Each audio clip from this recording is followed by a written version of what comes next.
Les 7 commandements de vengeance, vengeance comme étant le message du troisième temps, le message qui bouge le monde, qui vient avec des prophéties exactes.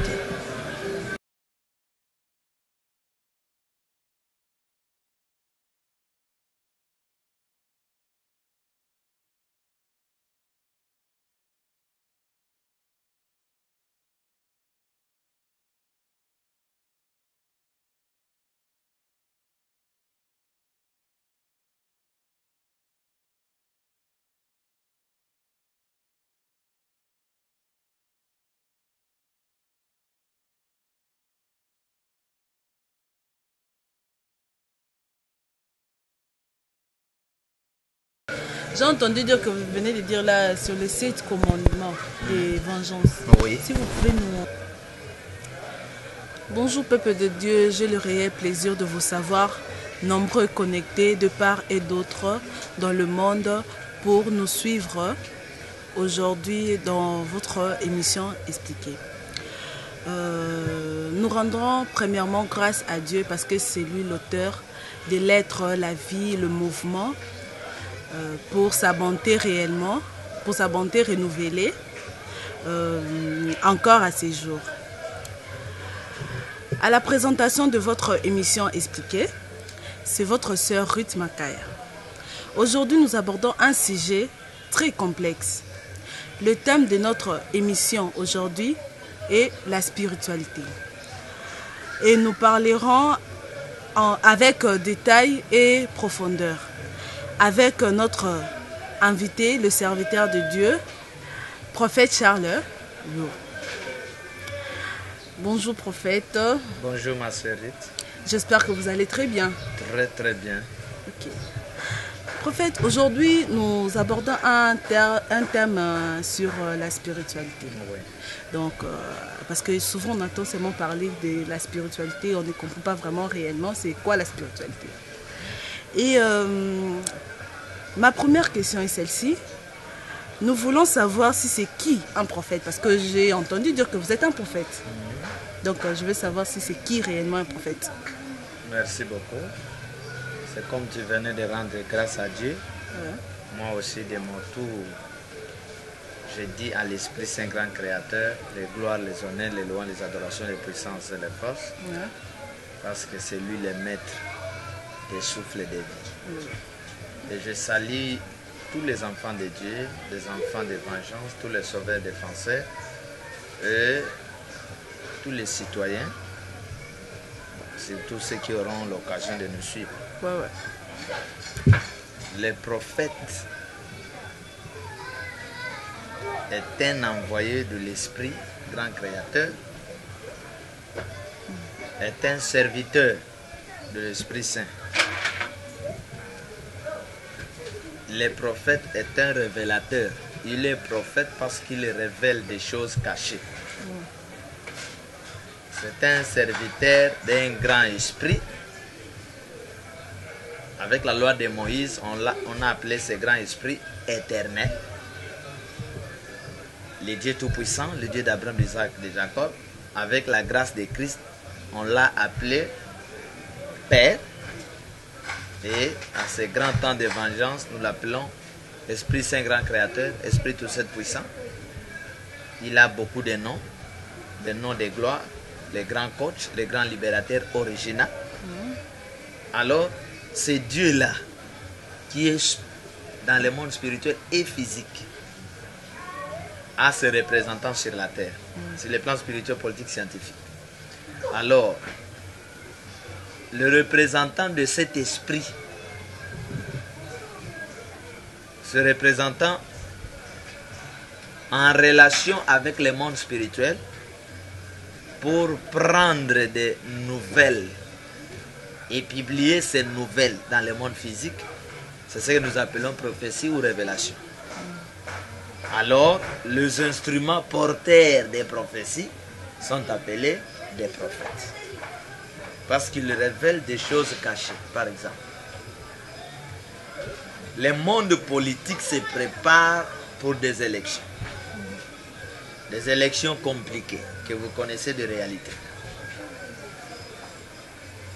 Il se prépare d'une manière ou d'une autre pour tromper la population, tout. Parce que souvent la politique marche dans les mensonges. Le révélateur qui est l'homme de vengeance à côté de vous vient révéler qui va gagner des élections, qui va frauder aux élections, et il révèle beaucoup de choses cachées. Par exemple, le dépôt de la CENI sera consommé. Il n'y aura pas des élections les 30, ce sont les 23. Il y aura une forte pluie. Celui qui va gagner des élections, ça sera une autre personne. Celui qu'on va publier, une autre personne. C'est ça les révélations. Okay. Alors, le révélateur vient dire l'année 2020 est une année du fait. Vous comprenez? Ouais. Là, est-ce que vous aviez l'idée qu'il y aura un menteur au nom du coronavirus? Non. Les États-Unis, la Chine, il y aura beaucoup de morts. Est-ce que vous aviez l'idée? Non. Mais le révélateur dit l'année du fait, l'année de l'idée. Il chante Lumbe, Lumbe, Mouette, Mouette. Le révélateur. Le révélateur est un serviteur du Saint-Esprit. Parce que le maître de toute révélation, c'est le Saint-Esprit. Voilà les prophètes. Ok. Merci, prophète. Notre deuxième question est celle-ci. Quelle est la place de la prophétie dans la vie d'un chrétien? La prophétie, très capitale, très importante, il doit être au centre de la vie, même pas seulement d'un chrétien, mais d'un enfant de Dieu. Parce que être chrétien c'est une étape, vous comprenez? Ouais. Et il faut devenir enfant de Dieu. La prophétie doit être au centre. Que dit Proverbe? Peuple sans révélation, peuple sans foi. Dieu ne fait rien sans avoir révélé son secret à ses serviteurs, les prophètes. La révélation doit être au centre, parce qu'avec la révélation, nous connaissons ce qui va nous arriver demain, en bien comme en mal. C'est ça l'important de la révélation. Donc la révélation, c'est, je l'appelle, c'est une maîtresse, hein? Ouais. Pièce motrice, très capitale. Avec la révélation, tu ne vas pas tâtonner, surtout les prédicateurs, les évangélistes. Il faut qu'ils soient accompagnés de révélations. Un pays, pour être développé, il faut le révélateur. Autrement appelé les hommes spirituels. Parce que c'est la révélation qui va te permettre de comprendre le plan des ennemis et comment tu peux renverser le plan des ennemis. Élisée, un grand révélateur, connaissait très bien le plan des Syriens. La révélation au centre de la vie des enfants de Dieu. Voilà. Ok, merci. Prophète, notre troisième question est celle-ci. Est-ce que le don de la prophétie est différent du ministère prophétique? Les dons de la prophétie différents du ministère prophétique, je ne vais pas dire totalement que vraiment il y a une différence, sauf les dons de la prophétie et les fils du ministère prophétique. Okay. Vous comprenez? Ouais. Alors, les dons comme fils, c'est-à-dire c'est le ministère prophétique qui est le père du don. Donc les dons directement, il tire sa force dans le ministère. Les dons, le ministère est tellement vaste. Le ministère c'est tout un plan, c'est tout un grand projet. C'est toute une grande vision. Et il a des disciplines. C'est un grand chemin. Alors, les dons, parce que celui qui a le ministère prophétique a aussi les dons de la prophétie. Mais celui qui a les dons de la prophétie ne peut avoir le ministère prophétique. Parce qu'avec les dons, vous dormez, vous avez des révélations, vous êtes là, le monde vous révèle sur quelque chose. Tandis qu'avec les ministères, ce sont des disciplines, des lois que tu apportes pour changer le temps, pour tracer un chemin, pour transformer la vie des gens, pour donner des connaissances. Donc avec le ministère prophétique, vous êtes en train de construire l'immeuble, vous êtes en train de construire les ponts. Vous voyez, il y a les fleuves, il faut traverser, aller vers travailler, alors il les ponts.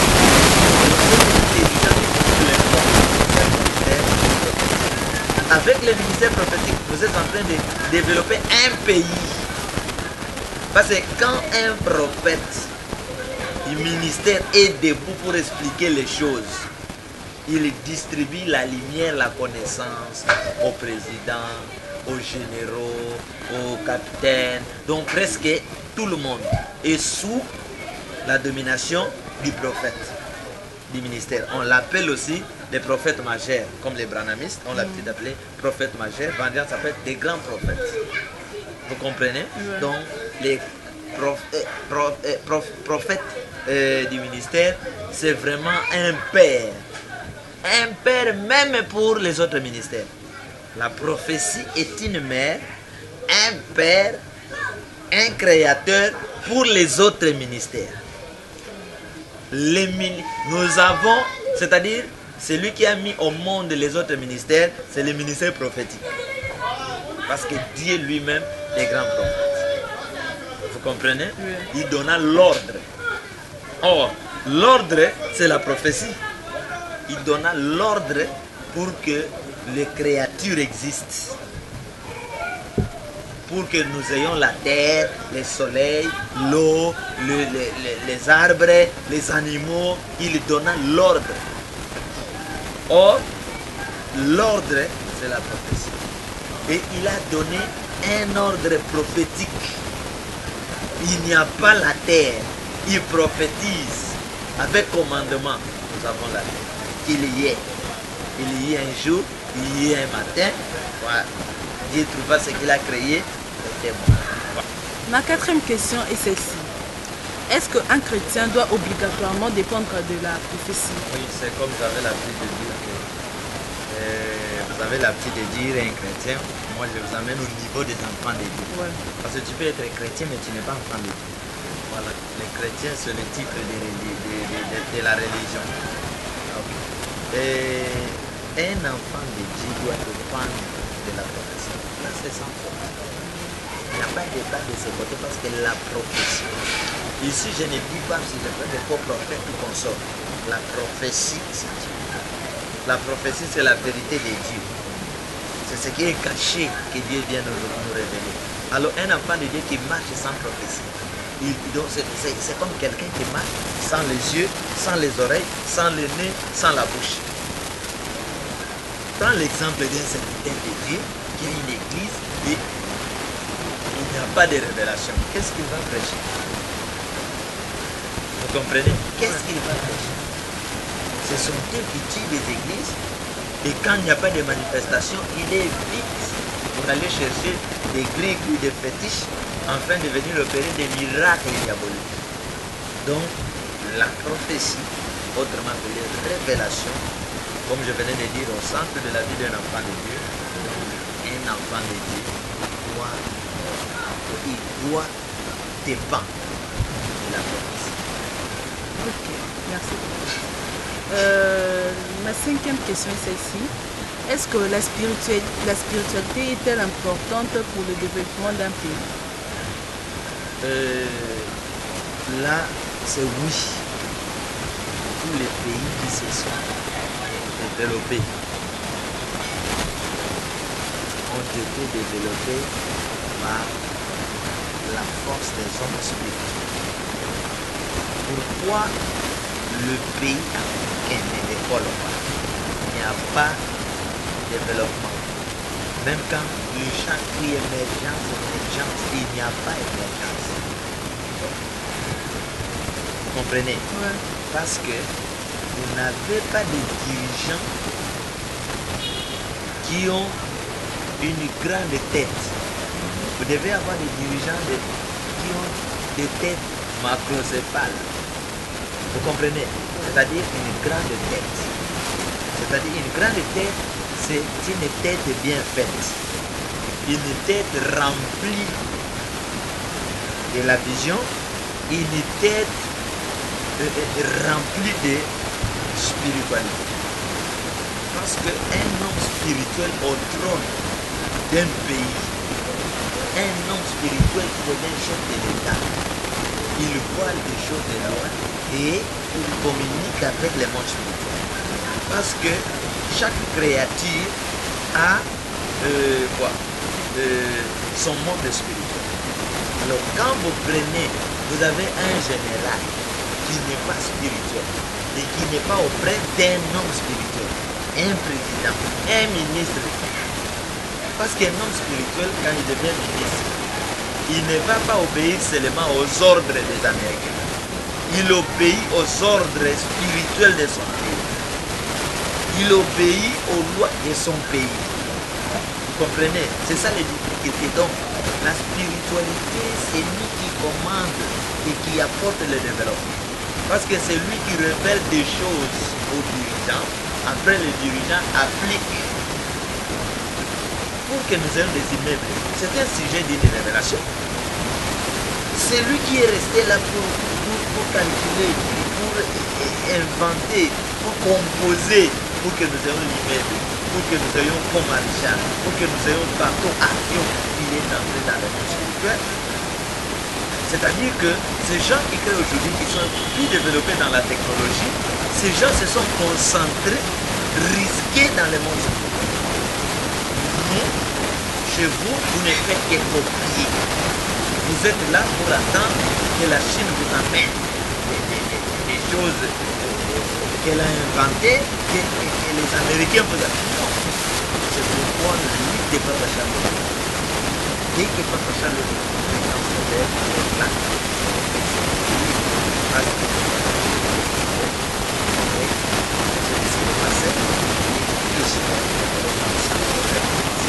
et avec l'appui de la vie spirituelle, Mao est un homme spirituel. L'école est un homme spirituel. Les gens vous disent, c'était les pharmaciens, c'était les occultistes. Là, c'est un nom de débat. Chaque pays a sa spiritualité. Et la spiritualité de ce pays, la spiritualité d'un pays peut être diabolique pour un autre pays. Vous comprenez? La spiritualité d'un pays peut être diabolique pour un autre pays. Parce que avec ce temps-là,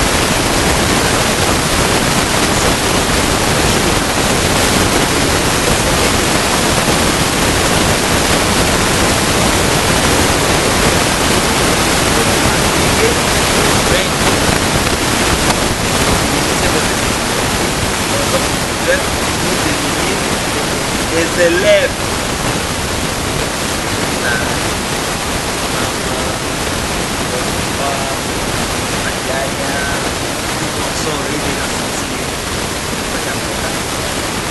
un président qui vient gérer les choses avec la France, avec les motifs diaboliques des Italiens, il va travailler au quotidien.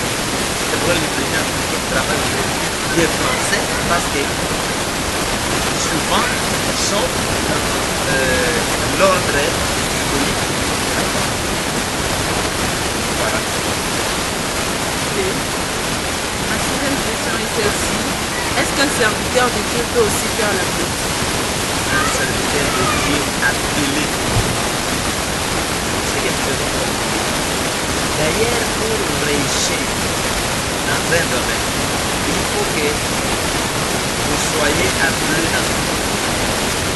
Il faut que vous ayez une mission, vocation sur ce domaine. On ne peut pas seulement penser que c'est dans l'argent, non, même les on va faire de pouvoir faire la politique pour avoir des meilleures résultats. Nous devons faire la politique pour sauver.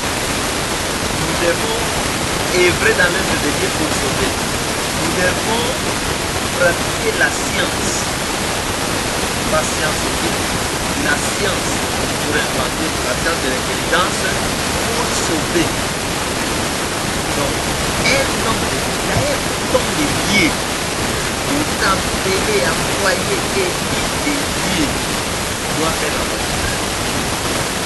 D'abord, ils sont des conseillers de la politique. Mais ils doivent appuyer, ils doivent anticiper pour qu'ils puissent une politique d'amour, une politique de protection, de bonne gouvernance. Donc, un homme de Dieu n'a aucun problème à pousser la politique. Le problème, c'est que le départ, le fondement, un mauvais départ, avec des lois diaboliques, séparation du pouvoir spirituel et du pouvoir politique, pour pouvoir dominer les enfants, avant à casser cette loi. C'est quelque chose pour la transformation de la carrière. Il y aura aussi la discussion. Ma dernière question est celle-ci. Est-ce que si une personne ne respecte pas le comportement de Dieu, pourra passer au Dieu? Je sais que les hommes de la loi et de la grâce, les rois d'hommes de la loi, je vais m'expliquer. Je suis un révélation. Au temps de la loi de Moïse, quand vous négligez les 10 commandements, vous n'êtes pas allé comme Adam. Les 10 commandements disent ne volez pas, lui vole. Il a volé parce que c'était déjà dans la pensée. Adam, il est allé en enfer parce qu'il a quand même. Mais aujourd'hui, il y a les commandements de Moïse qui a été doublé, préparé, mélangé dans les 10 commandements de Moïse. Alors, avec les enfants de la grâce, ils doivent obéir aux 10 commandements de Moïse pour aller au paradis. Aujourd'hui, au temps des vengeances, nous avons 7 commandements. Les péchés, c'est lorsque vous désobéissez dans une loi en vigueur. Lorsque vous cassez les disciplines en vigueur, là vous péchez. Chaque envoyé de Dieu a ses disciplines et ses lois à lui. Je vais vous donner un exemple. Un frère à nous.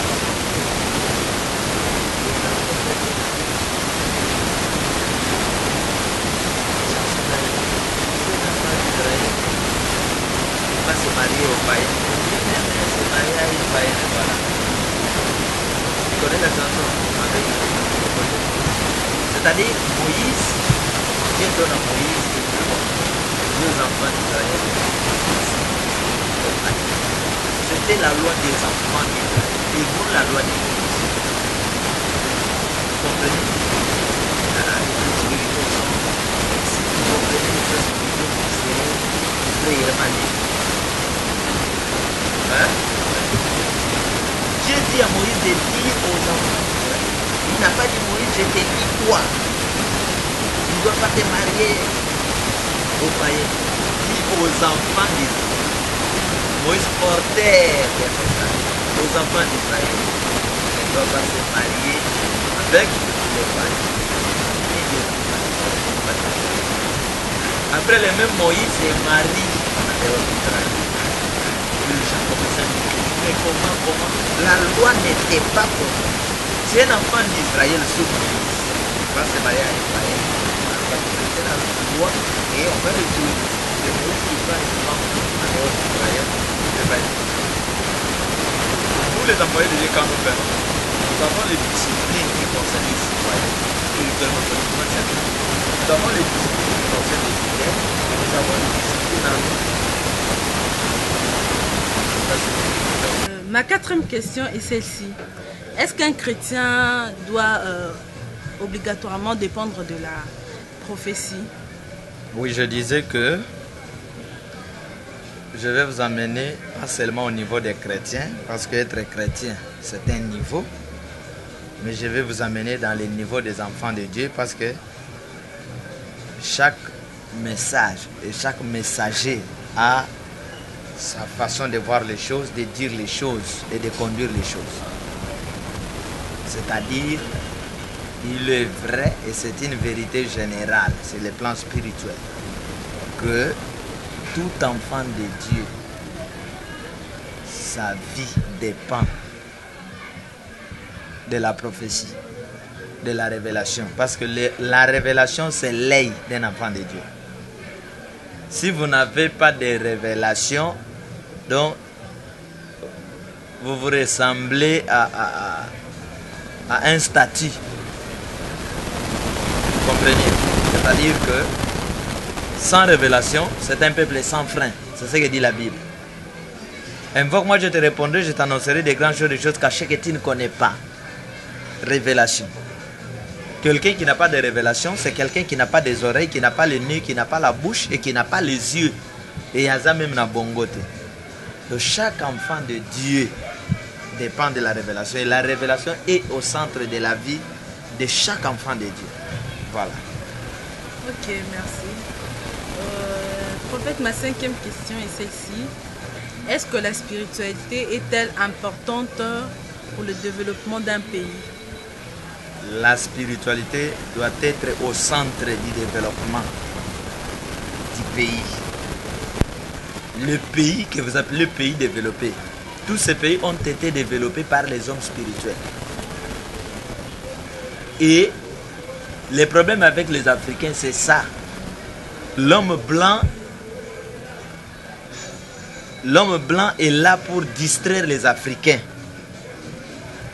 Lorsque vous avez vos élections là que vous connaissez très bien, ils viennent vous donner des hommes qui n'ont pas de vision et qui n'est pas spirituellement élevé ni évolué.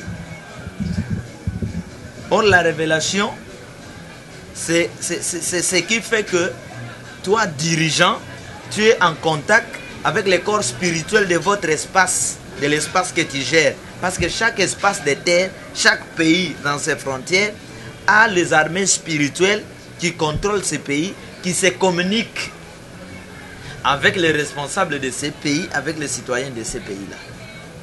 Alors, quand on vous donne des personnes qui ne sont pas spirituellement élevées et qui sont aussi dans une spiritualité négative, satanique, diabolique, c'est ce qui fait que les Africains n'évoluent pas. Vos autorités sont seulement criées émergence, émergence. Il ne connaît même pas, et ce qu'il dit n'est même pas une vérité. Vous n'êtes même pas au niveau d'un pays en émergence. Il crie seulement pour satisfaire les cœurs des fanatiques. Si aujourd'hui on parle de la Chine, parce que la Chine a été bougée par un homme spirituel. Chaque peuple, chaque espace de terre a sa spiritualité à appliquer. Et la spiritualité d'un autre pays peut être un péché pour un autre pays. Mais ici, vous copiez tout. Dans une logique normale, la franc-maçonnerie, la Rose-Croix, tous les sectes là, Hindouza, les Moun, tout consort, n'ont pas droit d'exister ici chez nous au Congo. Non. Parce que ce n'est pas notre spiritualité. Nous devons combattre tous ces sectes, et y compris la sorcellerie. Nous devons marcher avec notre spiritualité. Notre spiritualité, c'est le Dieu grand créateur qui révèle et élève un homme fort, un sauveur au milieu de vous, comme c'était le cas d'Israël avec Moïse. Si on parle d'Israël à l'époque, on parle d'Amérique, on parle, parce que les leaders là sont spirituels. Quelqu'un comme Poutine, c'est un président spirituel. Il travaille que pour la Russie. Un président spirituellement élevé ne craint jamais la spiritualité des autres, ne craint aucun collègue président. Et ne travaille pas pour les étrangers, il travaille pour ses enfants. C'est ça la logique et la discipline des lions, des aigles, des crocodiles. Tu vois? Alors, si vous n'avez pas une spiritualité assise avec des hommes spirituels, comme des papas Charles Eluo, jamais, comment vous pouvez vous développer? C'est pourquoi le développement vient à partir d'un mariage spirituel, politique et scientifique. Et ces gens-là ont créé l'embuscade pour dire faut séparer pouvoir spirituel, politique, scientifique pour vous dribbler. On écarte les hommes spirituels pour vous dribbler, vous rouler. Et les hommes spirituels de la religion sont devenus des mendiants des politiciens. Et vos politiciens travaillent avec une spiritualité expirée, pourrie. C'est pourquoi la vengeance vient pour reconstruire et établir une spiritualité, une bonne spiritualité, notre spiritualité, une spiritualité qui ne vous rendra jamais esclave, une spiritualité qui ne demande jamais le sang des gens. Voilà la spiritualité très capitale. Moïse était un homme spirituel en Israël, David était un homme spirituel en Israël, Élie un homme spirituel en Israël, le roi de l'époque. Quand les pasteurs prêchent aujourd'hui des Moïse, des hommes spirituellement élevés. Daniel au cours royal, un homme spirituellement élevé. C'est pourquoi il remportait des victoires. Mais ici, vous avez des autorités spirituellement faibles. Voilà ce que je peux éclairer là-dessus. Ok. Prophète, ma sixième question est celle-ci. Est-ce qu'un serviteur de Dieu peut aussi faire la politique? Parce que souvent on entend que si un serviteur de Dieu commence à faire la politique, souvent on les arrête. Surtout ici en RDC. Nous avons deux catégories des hommes de Dieu. Il y a un homme de Dieu, surtout les grands prophètes, ceux que Dieu envoie pour transformer, changer les choses, changer les temps. Ils touchent les plans spirituels, politiques, scientifiques comme nous autres, comme des Moïse, comme Christ, comme des Guimard, comme des Molottes, des grands prophètes, des Isaïe, Élisée, tous ces prophètes ont touché les plans spirituels, politiques, scientifiques. Maintenant, nous avons les fils des prophètes, les pasteurs, les apôtres. Eux ne peuvent qu'appuyer et rechercher le bien dans la politique. C'est-à-dire, lorsque ça ne va pas, ils se regroupent pour attaquer le mal, la mauvaise gouvernance, pour attaquer l'injustice. C'est lui qui est appelé et qui écoute la voix de l'esprit pour entrer à la politique. C'est une vocation, il n'a aucun problème. Donc un homme de Dieu, un enfant de Dieu doit travailler dans la politique pour l'évolution et le développement de son pays. Il n'y a aucun problème. Voilà. Ok. Prophète, ma septième question est celle-ci.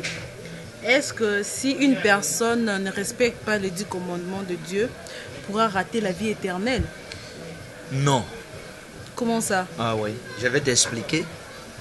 Je sais que les chrétiens, d'autres enfants de Dieu, des croyants vont dire, oh, comment l'homme de vengeance? Il dit non.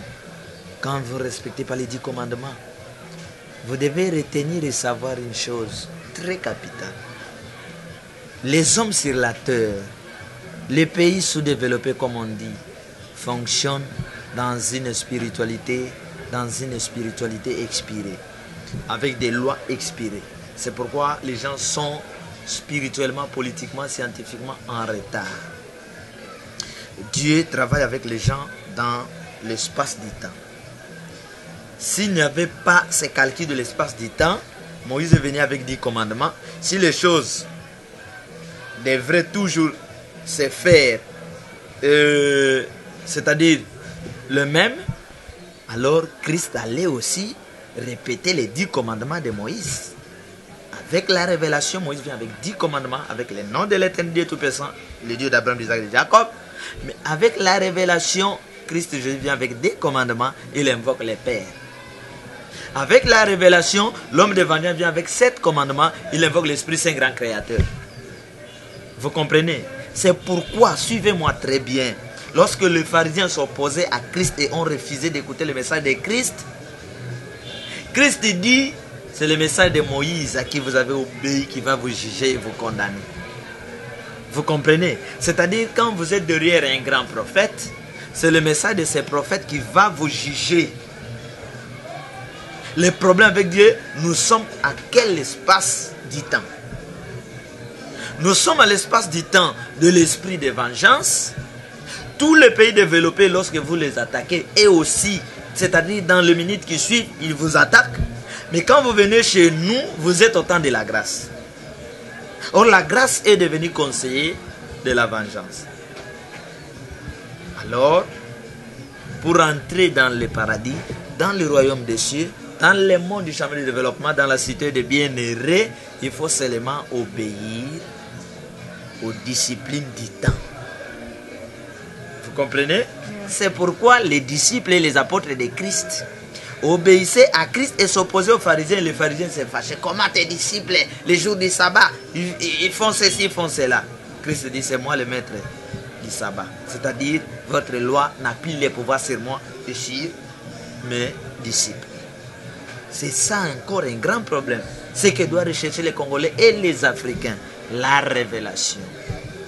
Au lieu de chercher la sorcellerie, au lieu de chercher de devenir franc-maçon, rosicrucier pour gagner de l'argent, il faut chercher et rechercher la révélation pour vous développer et vous ayez un intérêt général. Mais avec le monde occultisme, donc il y a des orgueillés, moi je suis maître, moi je suis au-dessus, moi je suis boss. Mais avec le monde de la révélation, vous travaillez pour l'intérêt communal, l'intérêt général, l'intérêt collectif. Alors là, il n'y a pas un plus grand riche avec un plus grand pauvre. La gloire, c'est pour le Dieu grand créateur et tous vous vivez au rythme normal. Voilà. Prophète, j'ai entendu que vous avez dit là que sur les 7... j'ai entendu dire que vous venez de dire là sur les 7 commandements des vengeances. Oui. Si vous pouvez nous les citer. Ok, merci beaucoup. Vengeance, un grand message, un gros message. J'ai suivi des pasteurs à la télé, pasteur Casse, avec un pasteur qui a porté le chapeau comme des juifs, avec un autre pasteur, à la télé. Les gens s'insultaient à la télé. Et j'ai vu des pasteurs orgueillés, moi je suis prophète. On lui pose la question, tu es prophète, grand prophète, quel est le message que tu es venu avec? Il copie le message de Branham, il dit il est grand prophète. Au lieu de dire je suis la photocopie, je suis en train de photocopier, il dit je suis grand prophète. Et lorsqu'on pose des questions, lorsque l'autre intervient, l'autre insulte l'autre. Bandit. Ça m'a fait honte. Les 7 commandements de vengeance, vengeance comme étant le message du 3e temps, le message qui bouge le monde, qui vient avec des prophéties exactes. Quand il dit Amérique est frappée, Amérique est frappée. Le monde doit être bougé, le monde bouge avec la vengeance. La vengeance, parmi les 7 commandements donnés par l'Esprit Saint, grand créateur, le premier commandement, c'est ce commandement d'obéir, de se soumettre, de donner gloire à tout moment à l'Esprit Saint, grand créateur, le maître des souffles de vie. Lui être obéissant, lui donner ses gloires. C'est pourquoi vengeance dit à toi les gloires, les honneurs, les louanges, les adorations, les puissances et les forces, parce que c'est lui maître de toute créature. Deuxième, obéissance à l'envoyé de l'Esprit, les grands prophètes, le prophète, les envoyés de Dieu, tous les serviteurs en vigueur. Il faut être obéissant, c'est-à-dire obéir au message et mettre les messages en pratique. Nous avons 3e commandement, l'accomplissement de la mission. Qu'est-ce que je suis venu faire sur la terre? Je dois accomplir ma mission. Si tu n'accomplis pas la mission, c'est un grand péché, tu iras en enfer. Même les saints ancêtres ne seront jamais contents de toi. C'est pourquoi je ne peux pas charler là, non pour faire plaire aux hommes, mais pour accomplir le message de vengeance avec les sauveurs de vengeance. Ça c'était 3e. 4e message, c'est légitime défense. Quand on vous attaque, vous devez aussi attaquer les ennemis. Vous comprenez? Légitime défense. Ça, ce sont des disciplines et des conditions, des commandements en vigueur. Mais moi, j'ai souvent entendu dire que non, si on t'attaque, tu ne dois pas remettre la grâce. C'est la grâce. Au temps de la grâce, cette loi était en vigueur. Quand on te tape à gauche, donne à droite, quand on vous vote. Mais jusqu'à présent, politiquement, spirituellement, scientifiquement, les Congolais africains marchent avec de telles lois pour y expirer, pour rendre riches les politiciens. Non, nous sommes au temps de légitime défense. Si les politiciens ont faim, moi aussi, ou ont faim, moi aussi, j'ai faim. Donc, ils doivent manger, moi aussi, je dois manger. Ils bénéficient de la sécurité, moi aussi, je dois bénéficier de la sécurité. Vous comprenez? Ouais. Ça, c'était quantième. Le 4e. Quatrième. Cinquième, c'est la conscience. Tu dois être conscient, une femme consciente. Travailler avec conscience. Policier, dans l'une des frontières de notre pays, ne doit pas laisser les ennemis traverser les frontières pour venir détruire son pays. Donc, travailler avec conscience. Pourquoi je dois prendre de la corruption pour détruire mon pays et mes citoyens? Ça, c'est l'inconscience. Donc, cette loi, les 7 lois, il y a travailler avec conscience. Cinquième. Sixième, ne faites pas du mal à celui qui cherche tes biens. À celui qui te fait les biens. Vous avez un bon prophète, Papa Charles Lo, bon prédicateur, un prophète de temps qui prie pour les gens. Il y a des démonstrations. Un homme fort du temps au pays qui met à genoux les forces sataniques diaboliques, qui cloue et qui consume les laboratoires des occultistes. Vous devez vous réjouir, protéger cet homme, bénir cet homme, soutenir la vision de cet homme, parce qu'il amène les gens à ce que nous appelons un Congo tout-puissant. Vous comprenez? C'est-à-dire ne pas faire le mal à celui qui te fait les biens. Ça, c'était quantième? Sixième. Septième, c'est notre devise. Septième commandement. Il faut que tu sois. Verbe être, au temps présent, je suis. Je suis, ouais. Verbe avoir, au temps présent, j'ai. Verbe régner, au temps présent, je règne. C'est-à-dire le septième commandement de vengeance, je suis, j'ai, je règne. Maintenant, si je commence à expliquer ça, ça peut composer une partie de la Bible. Ah. Voilà. Ok, merci prophète. Oui, merci beaucoup.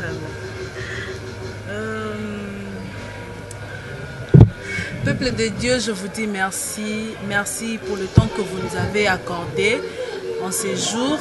Peut-être que vous avez eu des choses à faire, mais vous avez laissé ça juste pour nous suivre. Donc, je vous dis merci, que le Dieu Tout-Puissant puisse vous bénir, puisse vous protéger. Et je vous dis qu'on se retrouve à la prochaine.